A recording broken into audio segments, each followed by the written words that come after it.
Hello दोस्तों, कैसे हैं आप सभी लोग। स्वागत है आपका हमारे YouTube चैनल पर। आज हम एक ऐसे युद्ध की बात करने वाले हैं जो भारतीय इतिहास में बहुत महत्व रखता है। जी हाँ, हम बात करने वाले हैं पानीपत युद्ध की।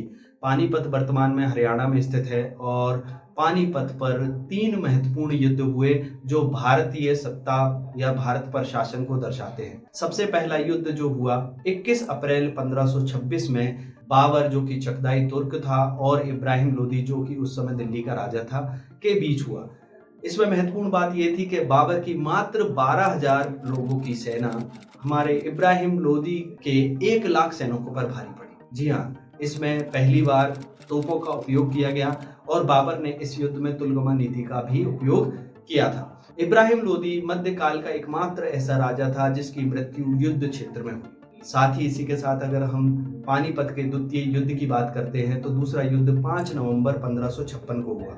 इस युद्ध की महत्वपूर्ण बात यह थी कि हुमायूं का बेटा अकबर दिल्ली का राजा या भारत का राजा बन चुका था। कम आयु होने के बाद भी इस युद्ध में पार्टिसिपेट किया गया। अकबर की तरफ से युद्ध खान जमान और बैरम खान के द्वारा लड़ा गया। यह युद्ध अकबर और हेमू के बीच हुआ। इस युद्ध में हमारे अकबर की विजय हुई और कहा जाता है कि यही युद्ध एक ऐसा मुगलों के लिए युद्ध था जिसके बाद उनका शासन 300 वर्षों तक के लिए कायम रहा। पानीपत के तृतीय युद्ध की बात करते हैं। पानीपत का तृतीय युद्ध अहमद शाह अब्दाली और मराठों के बीच हुआ।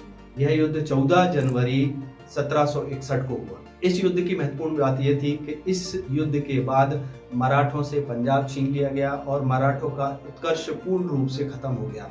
मतलब इस युद्ध के बाद मराठों का पतन होने लगा, मराठों की शक्ति क्षीण हो गई और भारत पर अंग्रेजों ने पूर्ण रूप से साम्राज्य अपना एस्टेब्लिश कर लिया। साथ ही उस युद्ध में मराठों की हार के कारण कुछ भारतीय लोगों का अहमद शाह अब्दाली का साथ देना भी रहा। इसमें नवाब सिराजुद्दौला ने अहमद शाह अब्दाली का साथ दिया था। तो इस तरीके के फैक्ट्स जानने के लिए देखते रहिए हमारा channel. Thank you very much. धन्यवाद।